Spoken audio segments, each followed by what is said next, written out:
બાઇબલમાં જૂના કાળમાં ગીતશાસ્ત્ર પુસ્તક તેનો પહેલો અધ્યાય. જે મન દુશ્મનની સલાહ પ્રમાણે ચાલતો નથી, જે પાપીઓના માર્ગમાં ઊભો રહેતો નથી અને જે નિંદાખોરોની સાથે બેસતો નથી, તે ધન્ય છે.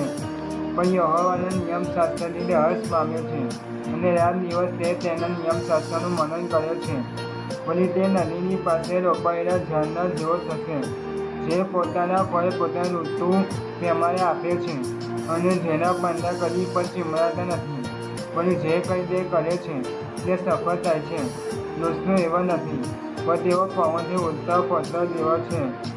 ન્યાયસ્થાન આગળ દોષનો ટકશે નહીં અને ન્યાયીઓની સભામાં પાપીઓ ઊભા રહી શકશે નહીં. કેમ કે યહોવા ન્યાયીઓનો માર્ગ જાણે છે, પણ દુષ્ટોના માર્ગનો નાશ થશે. બાઇબલમાં જૂના કાળમાં ગીતશાસ્ત્ર પુસ્તક તેનો પહેલો અધ્યાય. જે મન દુશ્મનની સલાહ પ્રમાણે ચાલતો નથી, જે પાપીઓના માર્ગમાં ઊભો રહેતો નથી અને જે નિંદાખોરોની સાથે બેસતો નથી, તે ધન્ય છે. પણ યહોવાના નિયમશાસ્ત્રથી હર્ષ પામે છે અને રાત દિવસ તે તેના નિયમશાસ્ત્રનું મનન કરે છે.